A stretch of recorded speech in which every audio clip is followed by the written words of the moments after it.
localização geográfica, os produtos agrícolas e as tecnologias, no caso sustentáveis, né, essas tecnologias elas foram validadas, avaliadas e validadas por especialistas, mas as tecnologias que são mais adequadas para esses produtos. Então, a depender do local em que você está, né, dentro do bioma, você tem ali quais são os produtos mais indicados para aquela região e, consequentemente, as tecnologias mais indicadas para aquele produto. Um outro trabalho que eu gostaria de destacar aqui é um trabalho de gestão de dados, nesse caso de dados espaciais. Eu liderei o projeto da Embrapa relacionado a estruturar o primeiro repositório de dados de pesquisa da Embrapa, e aqui estou falando de dado espacial, que foi o repositório GeoInfo. E o destaque que eu quero trazer aqui foi que, para além dos desafios que a gente teve da gestão de dados em si, né, da governança, de pensar licenciamento, direito autoral e tudo mais, a gente conseguiu pensar, e dentro da Embrapa, entender o dado espacial como um ativo importante da pesquisa e para a pesquisa. Então, a gente integrou o GeoInfo e todo o processo à programação de pesquisa, o que foi muito importante e tem rendido muitas... A Embrapa está se tornando uma referência dentro dessa lógica de pensar a governança e essa estruturação desse processo de gestão de dados dentro da programação de pesquisa, né? Então, a gente tem conseguido fazer parcerias e fortalecer parcerias nesse sentido. E, por fim, aqui, destacar um outro trabalho que eu também pude liderar, que foi o desenvolvimento de um módulo da metodologia Ambitec Agro. Essa metodologia a Embrapa usa desde o começo dos anos 2000 para avaliar suas tecnologias, e a gente tinha uma dificuldade, na verdade, o Ambitec Agro ele foi formatado, foi estruturado para a tecnologia dentro da porteira, então, muito direcionado para avaliar semente, avaliar culturas, avaliar, enfim, tecnologias que servem para o dia a dia dentro da propriedade. E o Ambitec TICS, ele acabou sendo desenvolvido em função dessa realidade que a gente tem hoje dentro da Embrapa de desenvolvimento, né, de entrega de soluções tecnológicas cada vez mais baseadas em dados e informações.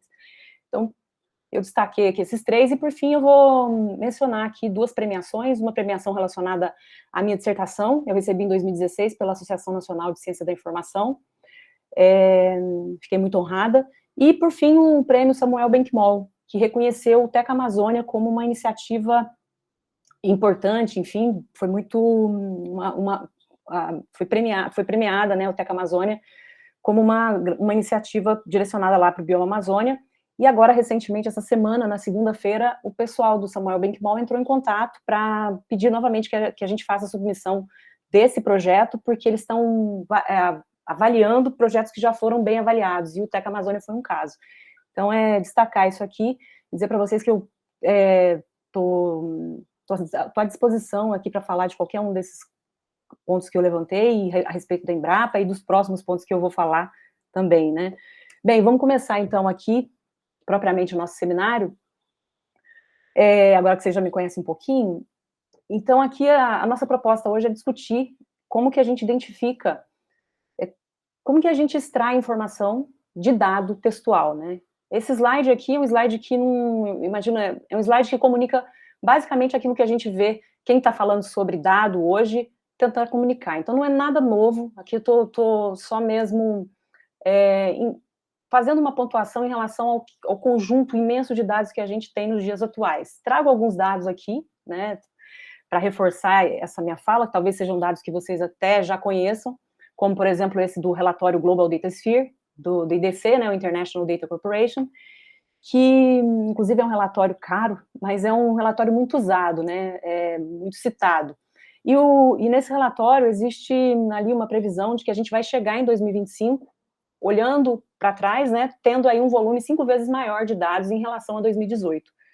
Então, agora que a gente está em 2023, provavelmente a gente já deve estar alcançando, se não já alcançamos aí, não sei como é que o IDC faz esse monitoramento, se é que faz o monitoramento, mas, de qualquer maneira, é um volume grande, especialmente quando a gente pensa aí em armazenamento, né, desses 175 zettabytes que esse volume deve ocupar.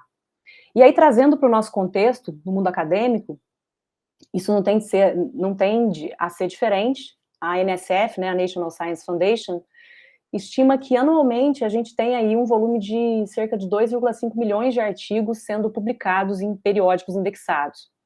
essa estimativa está levando em conta os veículos, né, indexados, desculpa, os periódicos indexados, sem considerar aqui, eventualmente, todas essas possibilidades que a gente tem de publicação com a ciência aberta, por exemplo, né? Então, é um volume muito grande de informação que a gente tem dentro do nosso contexto, né, do mundo acadêmico. E aí, a título de complemento aqui, né, eu trago uma iniciativa do Google Books, que tem o propósito aí de digitalizar o analógico, né? Então, a gente tem aí já uma marca de 25 milhões de livros já digitalizados pelo Google, e esse é o contexto aqui que eu trago, né, para falar sobre essa imensidão que a gente vive hoje em relação a dado. E o nosso grande desafio é extrair, como eu já mencionei, é extrair informação de dado, né, seja ele qualquer tipo de dado, estruturado, não estruturado, semi-estruturado, e nesse caso nosso aqui, pensando em dado textual, como é que a gente faz para ler, né, esse volume cada vez maior de dado, de publicações, né, no caso aqui, que até nos exemplos eu trago dentro dessa ótica de artigos científicos, né. E aí eu coloco aqui 3 Vs, né, os 3 Vs dos 7 Vs hoje relacionado ao Big Data, colocando o primeiro deles, que é exatamente esse desafio de lidar com um volume cada vez maior, né, dentro desse volume aqui, a gente reconhece a variedade de tipologias de dados, e no caso do dado textual, a gente tem variedade também, né? A gente tem uma variedade em relação à estrutura do dado, ele pode estar organizado, estruturado, semi-estruturado ou não estruturado. Às vezes você tem as 3 condições num contexto só, como é o caso das análises de metadados de artigos, enfim, a gente vai ver isso mais à frente com os exemplos. Mas a gente tem também esse desafio de, no aspecto do volume, ao mesmo tempo saber de onde buscar essa informação, os dados que a gente precisa para tentar fazer essa conversão para informação, né? Então, saber reconhecer onde é que está, enfim, como que a gente modula isso, de que maneira a gente extrai para estruturar o nosso conjunto, que vai ser base para a nossa análise. E nesse conjunto a gente tem, né, essa variedade, que muitas vezes você pode estar lidando com algo que é de interesse de uma pesquisa, mas que vai a depender da questão, você vai ter que buscar outros tipos mais apropriados para responder à questão, né? Como, por exemplo, postagens, a depender do tema, né? Covid foi um tema muito explorado no sentido de postagens, especialmente no Twitter, né? E, enfim, então, essa variedade, esse volume, enfim, particularmente a variedade, vai exigir tratamentos distintos, para que a gente possa, né, extrair aí valor. Basicamente é isso. E nessa questão do valor, é importante a gente entender também que a gente nem sempre vai precisar de todo o volume. A gente tem que saber também trabalhar com esses aspectos, né, para, de fato, ter ali um conjunto de dados que possa, de fato, trazer valor para a gente, e insights significativos. E aí, dentro dessa ótica, a NLP, ou PNL, né, a linguagem de programação natural, ela é uma ferramenta, um conceito e um conjunto de técnicas aí que usa o aprendizado de máquina e a inteligência artificial para entender, para interpretar a linguagem humana, né, e o que a gente usa para fazer esse trabalho de identificação de grandes volumes de dados textuais, extrair dali temáticas, como é o tema que a gente discute hoje aqui. E aí, exemplos que a gente tem, né, de uso de NLP, talvez não seja novidade também, não estou trazendo eventualmente nada novo aqui, mas análise de emoções, né, análise de sentimentos, de como que os usuários reagem a determinados temas, ou mesmo usando a análise de sentimentos para identificar determinadas temáticas críticas em artigos, de repente, eventualmente, usar a análise de sentimentos até para identificar algumas temáticas como desastre ambiental, erosão de solo, coisas relacionadas a riscos, né? A gente pode, a partir de um léxico, trabalhar também com essa ótica do uso, da aplicação da linguagem natural, nesse caso específico da análise de sentimentos. Os chatbots, que estão cada vez mais comuns no nosso dia a dia, né? As empresas estão usando cada vez mais, e está ficando cada vez mais comum a gente dialogar com uma inteligência artificial. Esses chatbots estão cada vez melhores. Os sistemas de recomendação em geral, então, de Netflix, a Amazon, enfim, a Facebook, tudo aquilo que acaba acontecendo de recomendação é fruto de linguagem de programação natural, né? E aí a gente entra agora, então, em duas técnicas de programação de linguagem natural, de NLP, que é a tokenização e a modelagem de tópicos. Vamos passar aqui rapidamente pela tokenização. O que é a tokenização? A tokenização é uma técnica simples, é o primeiro passo para se fazer qualquer trabalho relacionado a PNL, ou NLP, enfim, e consiste basicamente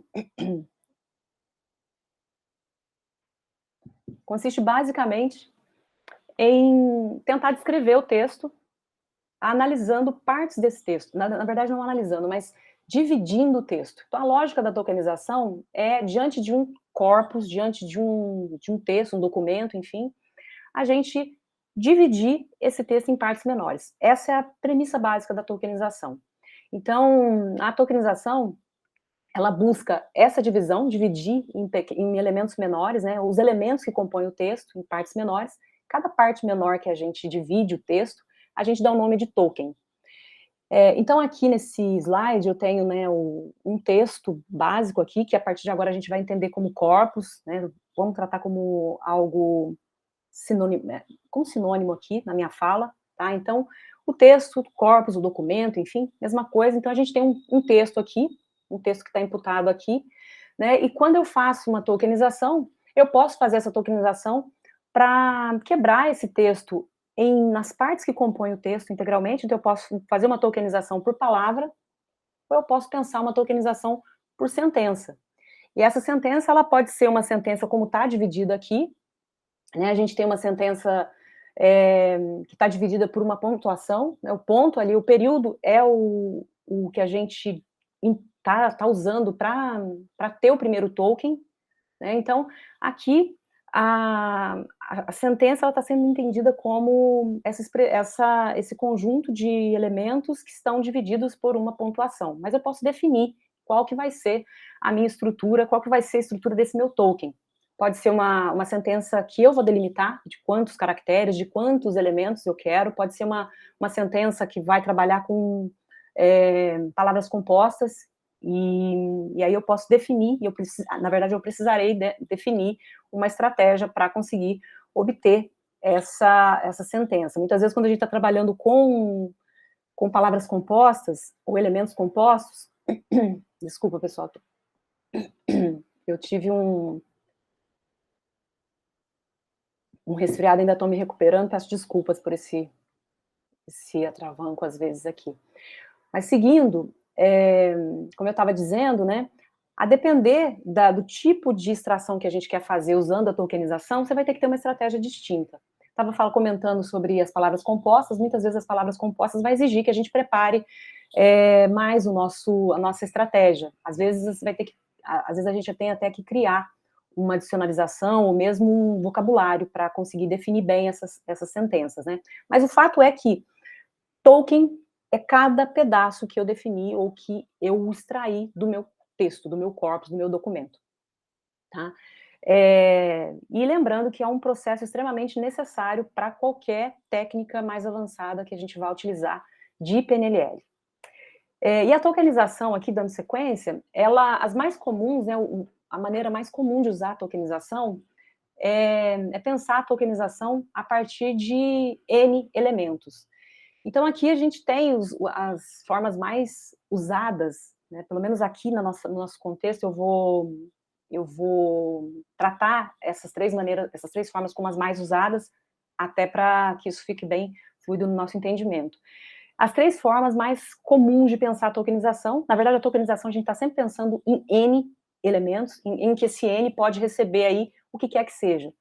Uma sentença com vários elementos a um único elemento. Como a gente tem aqui, né, na Word Tokenization, a gente tem cada uma das palavras representando um token. E na sentença, ali embaixo, a gente tem cada sentença representando um token. Aqui a gente tem, então, as três formas mais comuns de tokenização, que é pensar a tokenização de N-gram, ou N-gramas, bigramas e trigramas. Como eu falei, N representa o número de elementos.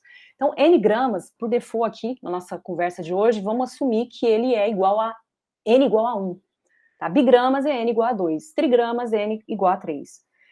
Para facilitar, eu deixei essa frase simples aqui, que é o nosso texto, é o nosso corpus, nosso documento, que é: eu gosto de pizza.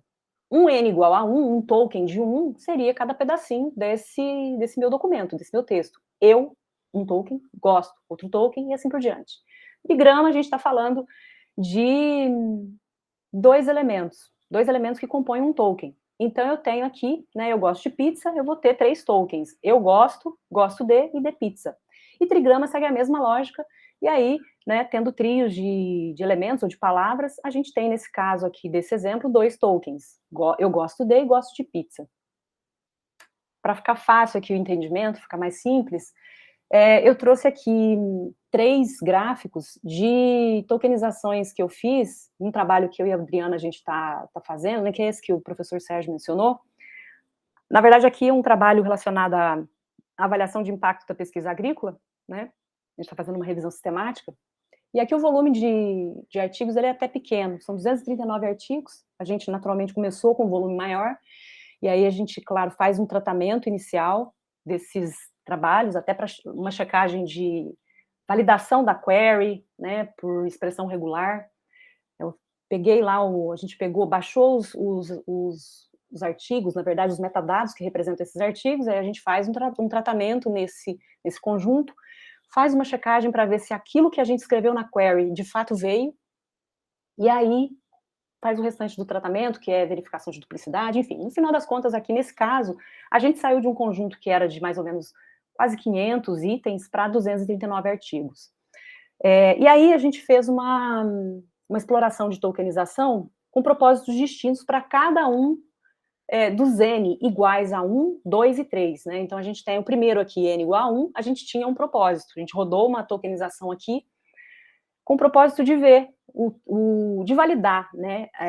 Claro que a gente já tinha feito uma validação do tema da query, enfim, mas a gente estava buscando validar, mais uma vez, o nosso corpus. Então aqui seria natural a gente receber como feedback os tokens, né, as palavras divididas do corpus, iguais a 1, mais recorrentes e frequentes, porque a gente está falando de token, a gente está falando de ocorrência e frequência de palavras. Então aqui, depois que a gente faz o processamento da tokenização para Ngram, a gente vai conseguir ver qual é a palavra mais frequente. E nesse caso nosso aqui, a gente validou aquilo que a gente buscava, que era algo semelhante, algo próximo do nosso corpus, né? Então a gente tem aqui pesquisa, agrícola, inovação, enfim, relacionando, né, está totalmente relacionado ao nosso tema central, que é a avaliação de impacto da pesquisa agrícola. Por outro lado, a gente rodou a tokenização de bigramas, né, para buscar outra coisa. A gente queria já no bigrama encontrar possíveis temas, né? A gente queria saber se a gente conseguiria levantar aqui por bigramas eventuais temáticas que são mais recorrentes, mais frequentes dentro desse corpus que a gente tinha. E aí a gente conseguiu ver algumas coisas, né? A gente viu aqui, por exemplo, climate change, food security, a gente viu até um método de coleta de dados, que é o case studies, países em desenvolvimento, enfim, a gente conseguiu levantar bastante coisas dentro dessa proposta que a gente tinha, né? De olhar para a bigrama buscando temas. E, por outro lado, a gente rodou também o trigrama, né, N igual a 3 aqui, para a gente conseguir capturar, eventualmente, métodos. Então, como a gente viu no bigrama, a gente conseguiu encontrar ali um método de coleta, que é o estudo de caso. E a gente estava buscando também, né, encontrar a mesma coisa. Na verdade, a gente estava buscando identificar técnica e metodologia. Esse é um propósito que a gente tem dentro desse nosso artigo, desse nosso estudo, né? E a gente não sabe, a gente não tinha de onde partir, a primeira coisa que a gente fez foi perguntar, dessa forma, usando tokenização, para saber do que o corpus poderia responder para a gente em termos daquela metodologia que seria mais recorrente, mais frequente. A gente conseguiu encontrar várias coisas que, inclusive, serviram para a gente depois estruturar um dicionário de técnicas e métodos relacionados à avaliação de impacto da pesquisa agrícola, né? Então foi bastante útil essas 3 técnicas, né, para aquilo que a gente estava buscando, mas a gente sabia o tempo todo que a gente não conseguia responder uma das questões que a gente tinha na proposta, né, na pesquisa, que era identificar as temáticas. O token, a tokenização, os tokens que a gente consegue coletar de cada uma dessas etapas aqui, eles, na verdade, são mais descritores do conteúdo que a gente quer analisar do que necessariamente exploradores de semântica do que a gente está buscando encontrar, ou do que o corpus de fato esconde, né? Então é muito importante que a gente tenha isso em mente aqui, que os tokens, eles são úteis para representar conteúdo, mas eles não são úteis, eles não são, não é a tokenização, né, não é uma técnica adequada para a gente estudar, levantar temas e assuntos. Muito embora, como eu mencionei, a gente quis aqui experimentar a bigrama para identificar temáticas e a gente encontrou. Né? E a gente encontrou temáticas por frequência, e frequência a gente tem que entender, é a base de muita coisa do que a gente faz, mas frequência significa que um termo, enfim, um token, ele é repetido várias vezes, e essa repetição ela pode se dar em contextos distintos, você pode ter uma repetição muito grande dentro de um grupo pequeno desses artigos, isso vai ser contabilizado. Isso está ali, e essa contabilidade, se a gente leva em conta apenas a técnica de tokenização para extrair temática, a gente omite o restante, né, o conjunto de artigos, no caso, que está derivando, que está falando de outras coisas, e a gente queria capturar todas as coisas que a gente conseguisse, né.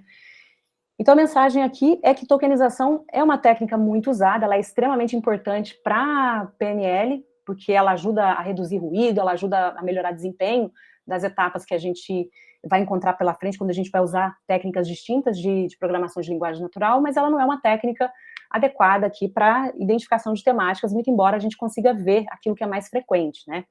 E uma coisa que é importante aqui é que no contexto da tokenização, a gente vai descobrir muita coisa, né? E a gente vai, inclusive, identificar palavras que nem sempre vai ser útil para a gente. E essa identificação, ela sempre vai depender do domínio que quem está operando tem, ou de quem está próximo tem, para conseguir orientar e a gente ter um bom uso, né, fazer bom uso das ferramentas que a gente vai usar na própria tokenização. E aí, dentro dessa lógica de dar sequência para buscar a identificação de temáticas, a gente tem uma etapa que é fundamental na PNL, que é preparar o corpus, ou preparar o texto, né? A gente faz uma preparação para tokenização, natural que a gente faça o trabalho inicial de estruturar o material, enfim, que a gente vai analisar, mas essa preparação aqui, ela é fundamental para as técnicas em geral de PNL, né? Essa preparação é o quê?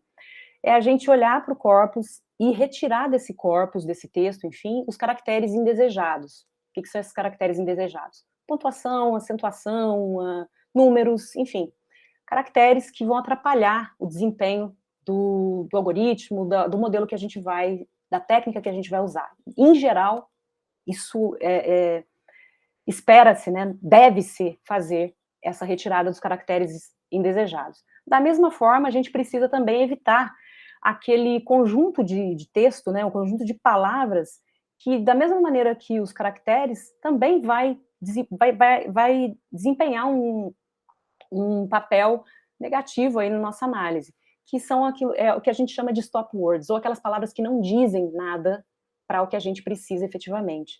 E essas stop words, por default, são caracterizadas por exemplo, artigos, preposições, conjunções, enfim, como a gente está vendo aqui, sujeitos, né, predicado, enfim. E essas stop words, esse é o padrão, essas aqui são por default, né, dentro dessa função chamada stop words and, na verdade é um banco e é uma função ao mesmo tempo.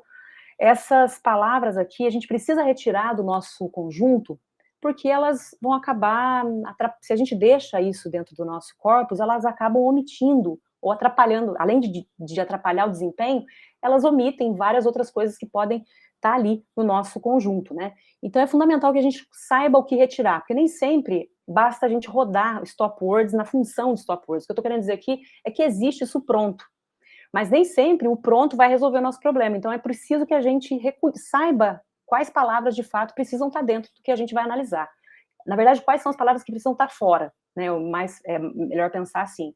Então, aqui, no caso do trabalho que a gente fez inicialmente, a gente sabia que, por exemplo, não faria sentido nenhum a gente ter as palavras research, agricultural, agriculture, fazendo parte do nosso corpus, porque já representava, já era o que era o nosso foco principal, né? E essas palavras permanecendo aqui, elas poderiam atrapalhar análise. Então, a gente trouxe para uma lista à parte dessa que já está estruturada, como eu mencionei, algo pronto, de um pacote que a gente tem, depois eu vou falar sobre isso, né? É, e a gente construiu nosso conjunto de palavras que a gente achou, né, entendeu que precisava eliminar. E além de stop words, né, além de tirar os caracteres, as palavras indesejadas, a gente ainda faz um trabalho que a gente chama de estemização. Estemização e ou lematização. Tá? Essas duas palavras, enfim, esses dois processos, eles são semelhantes, e a gente pode optar por um ou por outro. Normalmente a gente trabalha com a estemização. No meu caso, eu trabalho mais com a estemização, depende, claro, do que você está analisando, às vezes faz mais sentido você lematizar. Qual é a diferença dessas duas coisas? Estemizar, aqui, é a gente trazer as variações de uma palavra para a raiz dela, como vocês estão vendo aí na tela, né? Nesse terceiro quadradinho aqui. Então, a gente traz as palavras para a raiz, isso vai melhorar bastante o desempenho do que a gente se propõe a fazer, nesse caso nosso aqui, de rodar uma modelagem, facilitando aí a ordem semântica, a identificação semântica de ocorrência e de frequência das palavras. Então, a estemização é isso, é trazer as variações de uma palavra para a raiz dela. A lematização, que é o que eu mencionei, é algo parecido, só que ao invés de você trazer as palavras para a raiz, você traz ela para a base. E a diferença entre raiz e base aqui, no caso, é que na raiz a gente tem o sujeito, né? Desculpa, o sufixo, e na lematização a gente tem a base, a palavra terminando com uma vogal. Basicamente é isso, tá? Então a gente precisa preparar bem o texto, passar por essas etapas, isso é obrigatório num trabalho de PNL. E esse trabalho de preparação, ele é fundamental para qualquer modelo que a gente vai rodar, qualquer técnica que a gente vai usar. E no nosso caso aqui, né, que o foco é discutir modelagem de tópicos, é extremamente importante que a gente faça um bom trabalho de preparação dos textos.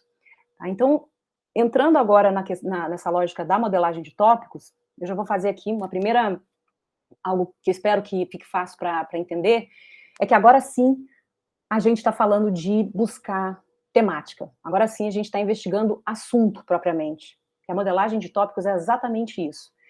Ela é, ao contrário da tokenização, que está olhando para a frequência e está listando para a gente a frequência das palavras, né? A gente tem na modelagem uma lógica focada em frequência e em ocorrência de palavra, mas fundamentada aí numa outra ótica, né? A gente tá usando o aprendizado de máquina, né, através de uma análise não supervisionada, que a modelagem de tópicos, ela é uma análise não supervisionada. O que é isso, para quem não conhece? A análise não supervisionada é aquela em que a gente não sabe o que a gente espera, o que a gente pode ter, né, no caso aqui de um conjunto de dados como o que a gente tinha inicialmente. Ao contrário do aprendizado supervisionado, que a gente chama, né? O aprendizado supervisionado, a gente ensina a máquina a fazer o que a gente quer que ela aprenda, certo? Então, o não supervisionado é quando a gente não sabe, a gente não tem como, quando a gente tem um conjunto de documentos assim, a menos que a gente vá fazer uma classificação, alguma coisa que a gente inicialmente faça, né, indique uma rotulagem para determinados artigos e depois fale para a máquina, olha, a partir dessa rotulagem aqui, analise os outros artigos ou os outros documentos e siga a rotulação que você está sendo intuído a aprender. Nesse caso aqui, na modelagem, a gente não tem ideia do que existe. A gente não fez nenhum trabalho desse jeito. É como se a gente estivesse olhando para um conjunto e pedindo para a máquina, ela sim, entender e dizer para a gente o que está ali dentro. É o contrário. Então, aprendizado não supervisionado é isso. E a modelagem é uma técnica, né, de análise não supervisionada, que, como eu falei, está focando em entender ou buscar os temas de um conjunto de documentos, um conjunto de textos, um corpus, né? E aí, então, aqui, como que ela vai funcionar? Imagina que aqui, nessa imagem, não sei se vocês conseguem ver meu mouse, não sei se é possível, quando eu passo o mouse, conseguir enxergar aqui, mas eu estou falando da única imagem que tem nesse slide, né, que eu tenho aqui embaixo, coleção de documentos, Então, essa aqui é meu conjunto lá, de 200 e poucos artigos. O que eu quero fazer é descobrir quais são os assuntos que estão dentro desses artigos, certo? Então, a modelagem de tópicos, ela vai me dar exatamente isso, criando uma espécie de agrupamento. E esse agrupamento, ele vai acontecer por tópico, respeitando sempre o número de tópicos que eu previamente defini. Então, ela faz aqui, a modelagem, ela vai processar esse conjunto essa coleção de documentos que eu possuo e vai separar esses documentos, probabilisticamente, né, em tópicos que eu previamente defini. E esses tópicos, aqui, para efeitos da nossa conversa, a gente vai chamar de grupos, né? É como se fosse um agrupamento, embora não seja uma técnica de agrupamento. Então, para facilitar aqui o entendimento de como que a modelagem ela funciona, eu coloquei aqui, trouxe esse corpus, esse texto aqui, né? É um texto sobre agricultura sustentável. A gente tem 3 parágrafos aqui, basicamente. Né? O primeiro parágrafo, a gente tem uma descrição sobre o que é agricultura sustentável. No segundo parágrafo, a gente já fala sobre quais práticas estão relacionadas a essa agricultura sustentável, que inclui aí conservação de recursos naturais, minimização de uso de pesticida, enfim. Nesse mesmo parágrafo, a gente também tem um outro aspecto sendo tratado aqui, que é as condições de trabalho do agricultor. Então, a gente tem num único parágrafo 2 coisas distintas. No primeiro, a gente tem uma descrição falando lá que a agricultura sustentável é uma forma de agricultura que está olhando para a geração atual, sem comprometer a geração futura. O segundo parágrafo, esses pontos que eu mencionei, e o último parágrafo está falando aqui dessa visão mais integrada da agricultura sustentável, né? Supondo que eu olhe que eu tenha esse corpus, né, esse material para analisar, e eu defino aqui um grupo de tópicos. Eu queria dividir esse texto em alguns tópicos, e eu defino aqui 4 tópicos, supondo. Aí, como é que vai operar a modelagem? A modelagem vai fazer exatamente a análise que eu fiz junto com vocês aqui. Ela vai olhar para cada parte do documento, vai buscar ali as relações de ocorrência das palavras, ela vai olhar. Existe uma lógica semântica, portanto, de ocorrência dessas palavras e frequência dessas palavras. Então, a modelagem vai fazer uma divisão, olhando para os documentos, ou para o documento, enfim, buscando ali os assuntos que tratam aquele documento. Nesse caso aqui, né, a gente tem, supondo que eu tenha estabelecido 4 tópicos, eu tenho esses 4 tópicos sendo representados nesse documento aqui. Então, esse mesmo documento está pertencendo ali a 4 tópicos, né? E esses tópicos, eles são sempre calculados em função da ocorrência das palavras e da sua frequência. Então, como eu falei, existe uma inteligência que vai identificar quando uma palavra, a frequência da palavra, em função da ocorrência dela em conjunto. Então, aqui eu tenho os 4 tópicos, percebam que o tópico maior aqui, né, o primeiro aqui vamos enxergar essa barra vermelha como primeiro tópico, né, o tópico que tem uma relação direta com o primeiro parágrafo, que está descrevendo o que é essa agricultura sustentável. Ele é o maior tópico, por quê? Porque ele tem o maior número de palavras e, eventualmente, a maior frequência. E aí a gente tem os seguintes, que aí a gente tem uma representação aqui das práticas que são adotadas nesse contexto de agricultura. A gente tem um outro tópico aqui relacionado às condições de trabalho do agricultor, e, por fim, aquela visão holística, né? Então, existe uma distribuição desse documento nesses tópicos.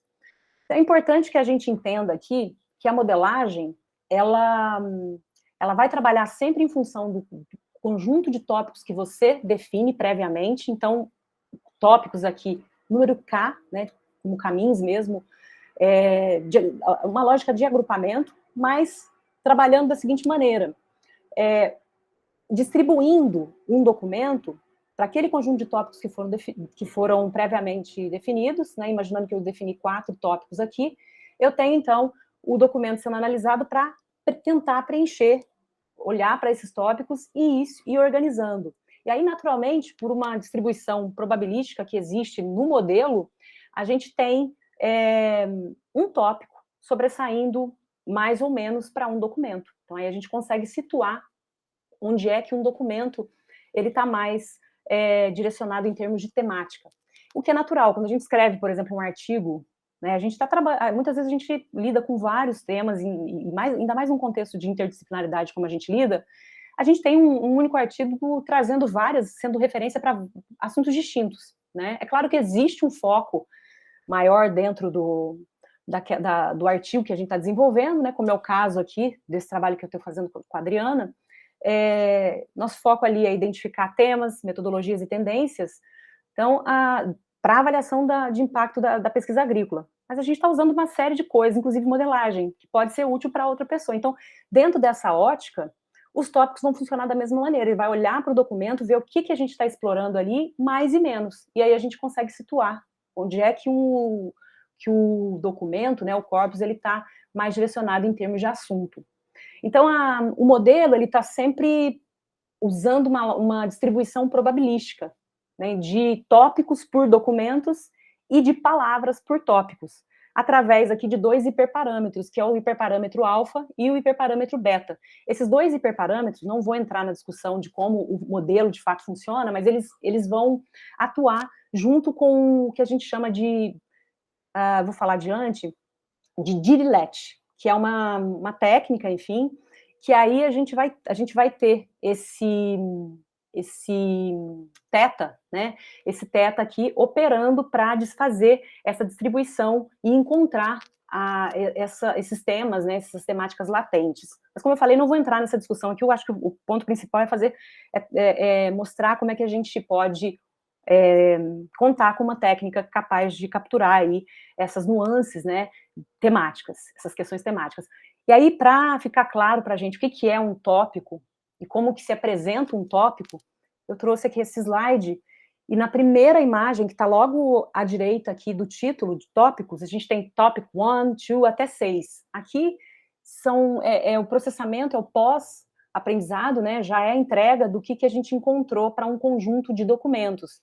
E aí a gente tem aqui o tópico 1, nesse caso aqui, eu pedi os 5 primeiros tópicos, ou os 5 primeiros tokens, ou as 5 primeiras palavras, né? Como a gente quiser chamar aqui. Então, tópico 1 tem aqui esse conjunto de 5 palavras, e provavelmente é um tópico que tá sinalizando ali para documentos que estão trabalhando com sistemas de cultivo, de uso sustentável, muito provavelmente, né? O tópico 2, por exemplo, que está aqui, land, area, flood, use, territory, provavelmente está falando tem que analisar, é óbvio, claramente aqui, mas ele muito provavelmente está lidando com questões relacionadas à gestão e uso da terra, né, e assim por diante. Então, a saída, no final das contas, a gente tem, depois de um processamento, essa entrega aqui, cada documento sendo dividido, ou cada palavra sendo inserida a partir da sua ocorrência, junto com outros contextos, dentro de cada um dos tópicos. Então, aqui, à esquerda, né, eu coloquei como exemplo, só para a gente poder entender como é que essa coisa funciona, coloquei aqui 4 documentos distribuídos em 2 tópicos. Então, a gente tem aqui o documento de 1 a 4, e o tópico, né, quando a gente rodou a modelagem, o tópico 1 aqui, ele tem uma expressão que é de 50% relacionada a mudanças climáticas, 30% de agricultura e 20% relacionado a secas. O tópico 2, por outro lado, está falando de políticas agrícolas, segurança alimentar e mudanças climáticas. Quando eu faço a distribuição desses documentos, a gente vai ter ali o documento 1 sendo integralmente associado ao tópico 1, o documento 2 sendo 50-50 dividido aí entre o tópico 1 e o tópico 2, ele o quarto, né, documento, e o tópico 3 aqui integralmente no tópico 2.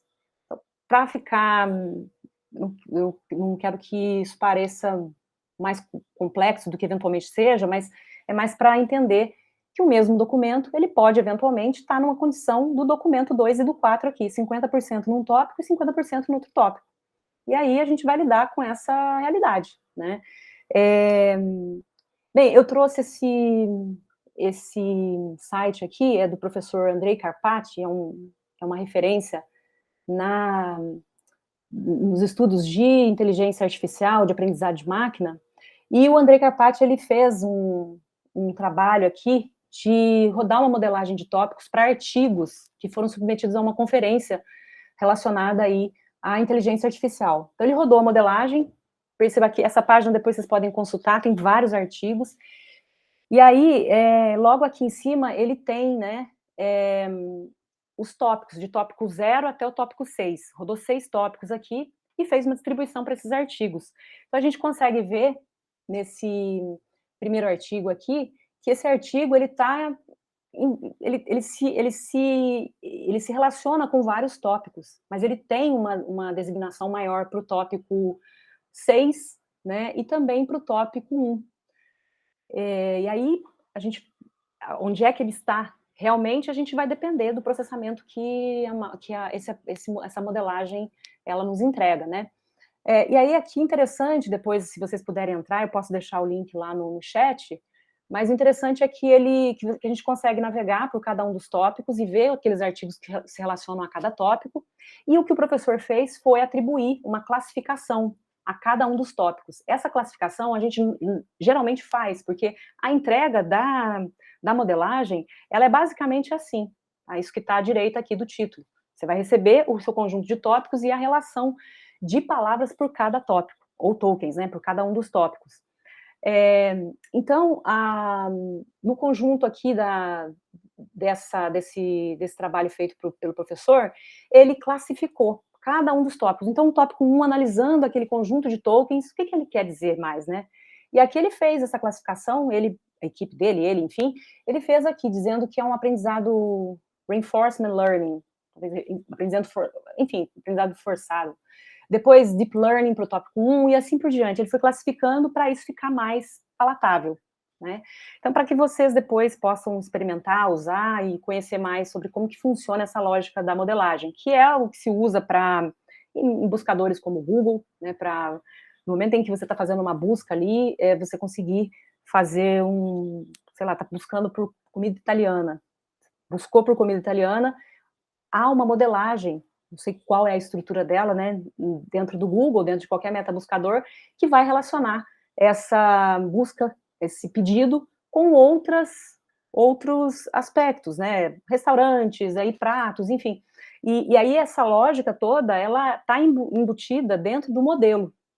Que modelo é esse? Aqui, no caso, eu estou trazendo, né, esse modelo, o Latent Dirichlet Allocation, ou simplesmente LDA.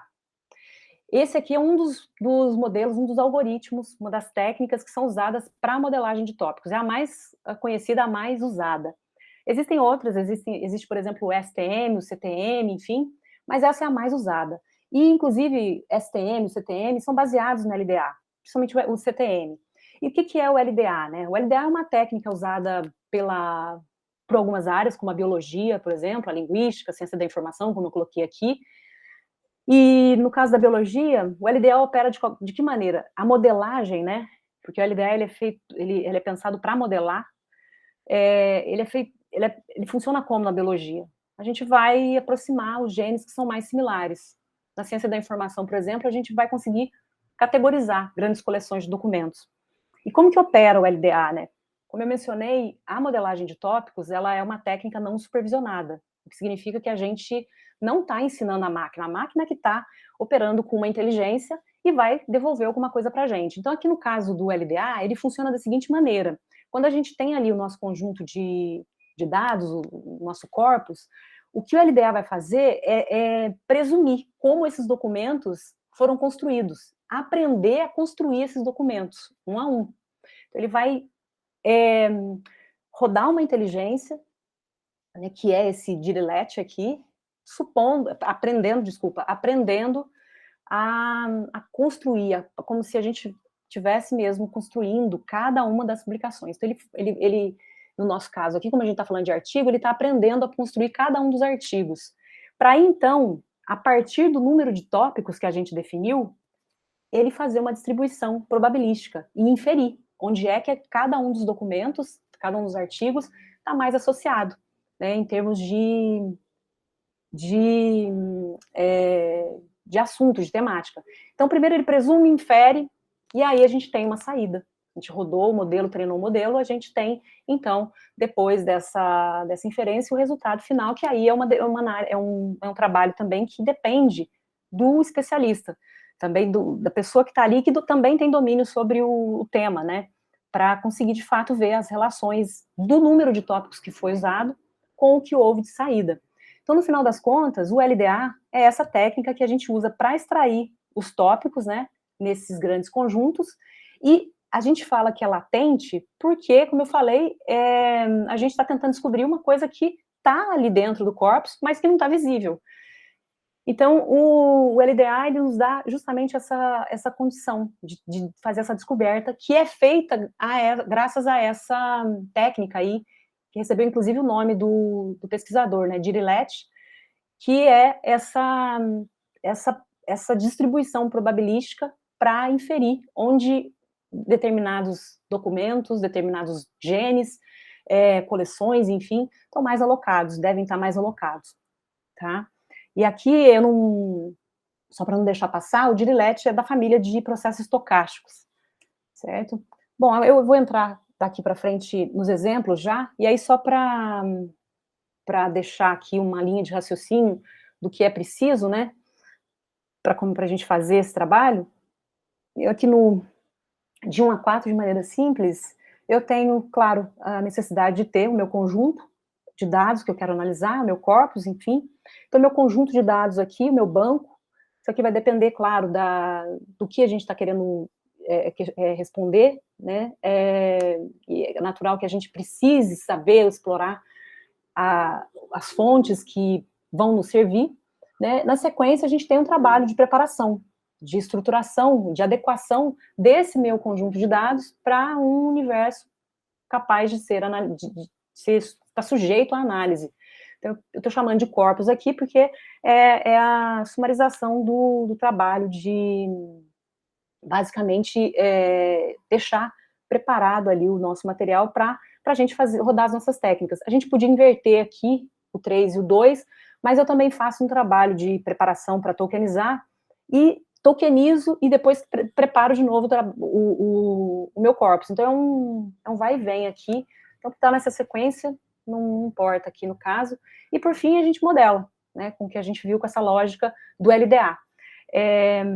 E aí, então, eu trouxe aqui esse primeiro exemplo, que é essa revisão sistemática que o professor Sérgio comentou no início da abertura aqui da nossa reunião de hoje, que é um trabalho aqui que eu fiz, eu estou sempre trabalhando com R, tá, pessoal? E aqui esses pacotes, então, são os pacotes que eu estou rodando no R, pacote TM, Topic Models, Text Rank, Tokenizer, Tidy Text, dentre outros vários que não estão aqui, que são pacotes que a gente usa para fazer qualquer trabalho de preparação dos dados, como, por exemplo, para quem trabalha com R aqui, o dplyr, o ggplot, enfim. Então, nesse trabalho, a gente buscou analisar, a gente tem um propósito, né, de identificar temas, metodologias e tendências em estudos de avaliação de impacto de políticas públicas e da pesquisa agrícola. Aqui a gente começou com um volume total de mais ou menos 4.000 artigos, né, juntando os dois temas, e usando essas duas fontes, a Scopus e a Web of Science. Mas a gente podia estar usando o Twitter, a gente podia estar usando, enfim, qualquer canal que viesse a dar suporte aqui nesse nosso objetivo, né, que era identificar temas e metodologias e tendências. Como a gente está falando de um mundo mais acadêmico, as duas fontes aqui foram usadas, né, Web of Science e Scopus. E aqui, então, o propósito foi esse, e aí a primeira coisa, a gente rodou essa tokenização, tem um trabalho inicial de melhorar a base, de fazer essa checagem o que a gente buscou na Web of Science, de fato voltou do jeito que precisava voltar, tá tudo garantido ali, em termos do tema, né? A gente faz isso, a gente verifica a duplicidade, verifica se tem alguma observação vazia, dentre aquelas que a gente precisa analisar, enfim. E aí roda a tokenização. Eu coloquei o código aqui, não sei o quanto isso pode ser chato, né? Mas eu achei que dentro da proposta, e levando em conta que eventualmente não teria tempo para mostrar isso ao vivo, eu coloquei aqui nesse slide o código que é utilizado para tokenizar, e depois a gente vai ver para modelagem também. Então aqui a tokenização, olha, a gente começa aqui, né, essa hashtag aqui, é o comentário, então é quando a gente pode escrever na nossa ferramenta de trabalho, eu estou usando o RStudio, então aqui a gente escreve dessa maneira, né, e aí o restante do código, se você está rodando um código, você não usa esse hashtag. Então aqui, só para guiar, a gente tem na primeira linha, né, tokenização separando em n-grams, então aqui estou separando primeiro em n-gram igual a 1, e depois vou seguir o raciocínio aqui. Mas antes eu estou fazendo o seguinte, eu estou criando outras variáveis. A primeira variável que eu criei aqui eu deixei o código do jeito que estava, então eu vou explicar ele. Então, a primeira variável aqui, que está base, aí dólar, década, é uma variável nova que está sendo criada, extraindo ali, fazendo, na verdade, uma transformação para obter década a partir do ano. Ano eu tenho, ano a Scopus, a Web of Science, entrega para a gente, estruturado ali. Né? Tá estruturadinho numa única variável, chamada year ali, eu vou lá, pego essa minha variável e consigo criar uma nova para localizar se aquele ano, em que década aquele ano está. Então, foi basicamente isso que eu fiz. E aí, depois, eu criei uma outra variável. Essa variável foi uma variável que eu chamei de combinada, ou combined, e ela é derivada de outras variáveis. Que outras variáveis são essa, né? É a variável título, que é uma variável não estruturada, uma variável resumo, que também não é estruturada, uma variável de palavra-chave do autor, que é semi-estruturada, e uma variável palavra-chave. E aí, assim, né, eu tô falando estruturado, não estruturado, percebam que um mesmo conjunto de dados, o conjunto que a gente baixa lá, fizemos um levantamento na Scopus, usando uma query, pedimos o download daquele conjunto, e aí a Scopus entrega para a gente um arquivo CSV, a Web of Science um arquivo XLS, estruturadinho, colunas e tal. Então, a princípio, é um banco de dados estruturado. Mas as variáveis, né? Então, por exemplo, título não é fácil você lidar com uma variável de texto corrido. Título é texto corrido. Resumo também. Palavra-chave, não. Palavra-chave, você tem uma vírgula ali, ou um ponto e vírgula separando. Então, quando a gente tem uma estrutura organizada como palavra-chave, a gente chama isso de dado semi-estruturado. Ele é semi-estruturado porque, eventualmente, pode... Ou é estruturado, depende da situação que a gente vai encontrar. Né? E não estruturado quando a gente tem texto corrido. Tá? Bom, aqui nesse caso, acho que fecho aqui. Então, a gente criou aqui essa variável combinada de outras variáveis e fizemos a tokenização a partir dessa variável. Rodamos aqui a tokenização de ngram igual a 1, não precisa colocar esse 1, é mais para, enfim, ficar mais didático. Então, aqui a gente criou, né?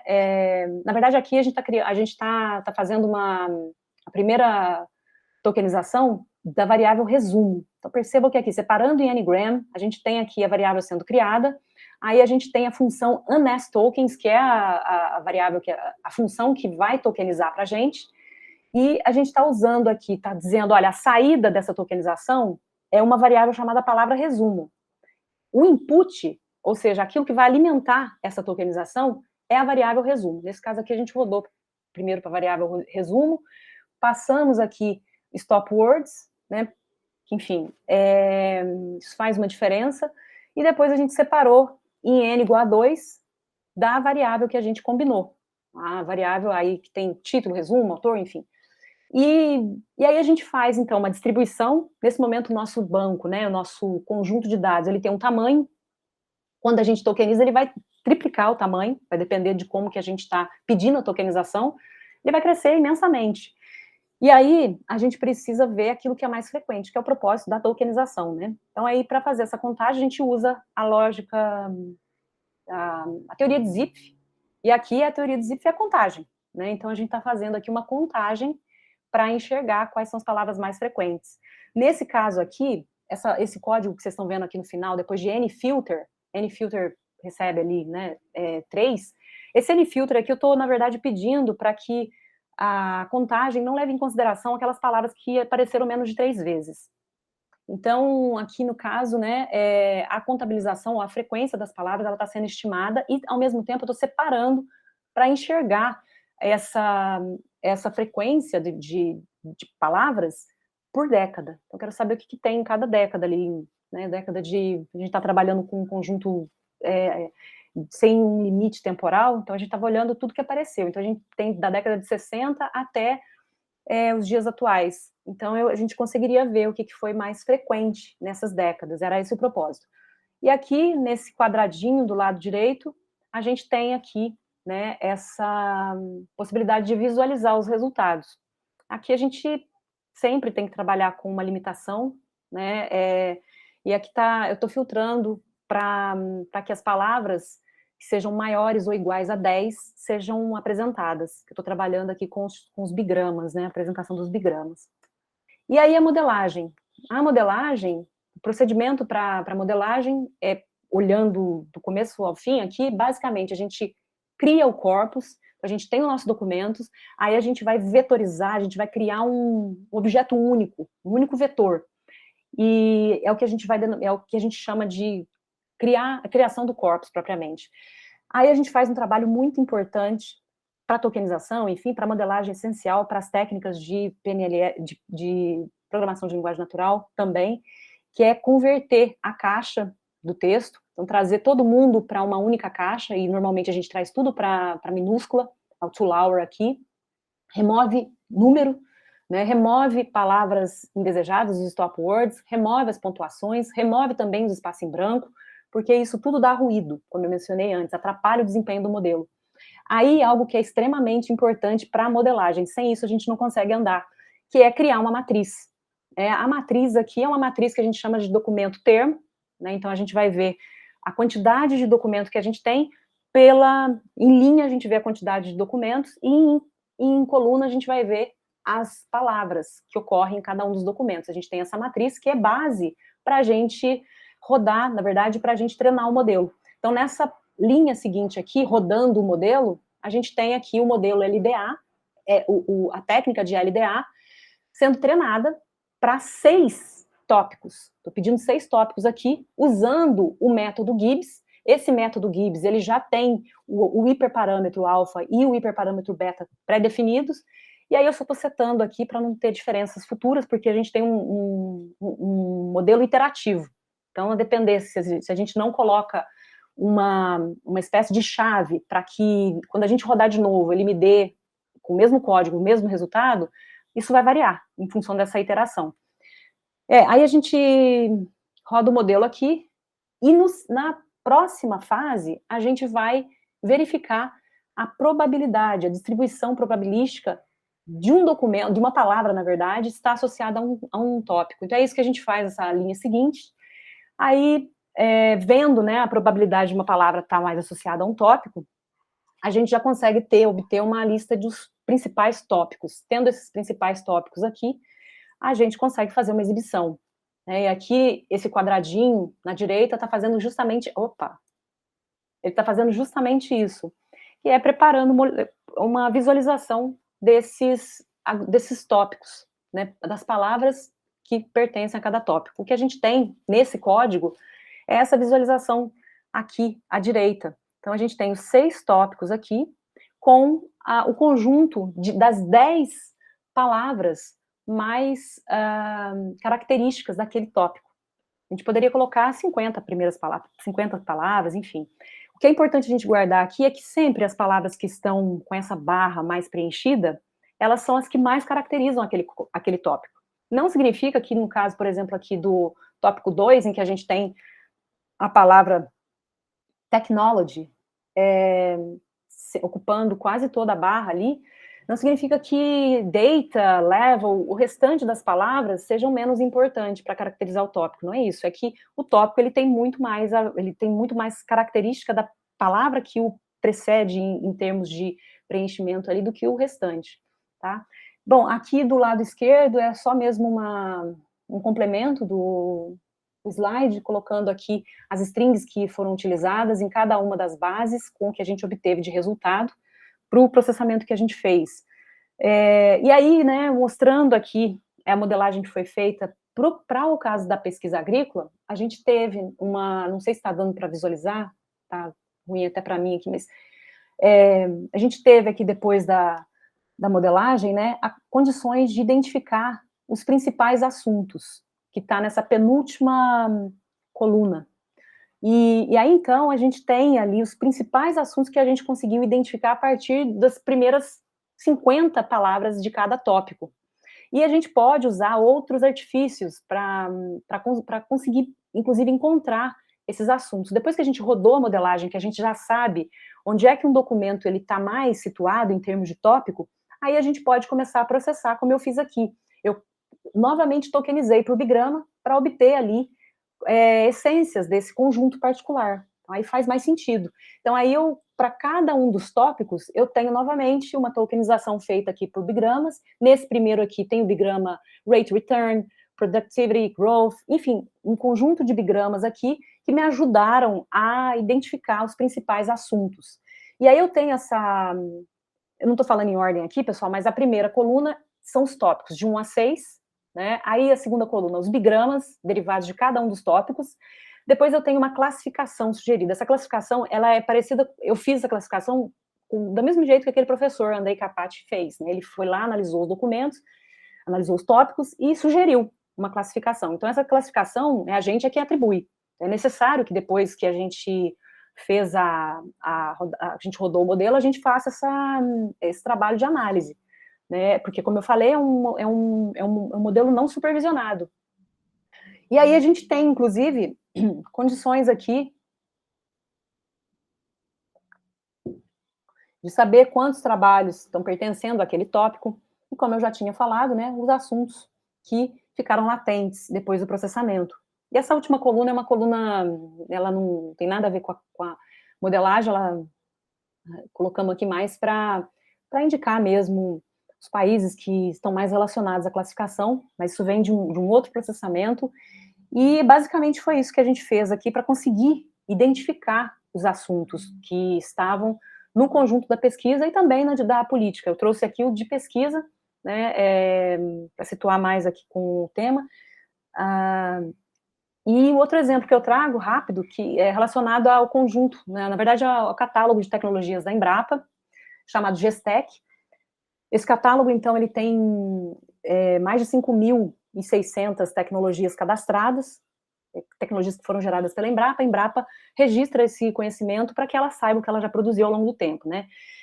Então, eu olhei, a minha proposta aqui, usando a modelagem, era aplicar a modelagem para identificar tecnologias similares, de modo que eu conseguisse, ao mesmo tempo, relacionar esse resultado com o último PDE, o último plano diretor da Embrapa, buscando ali uma associação entre metas que a Embrapa definiu nesse novo PDE, né, olhando para aquilo que, então, a Embrapa já possuía e buscando identificar eventuais lacunas ou identificar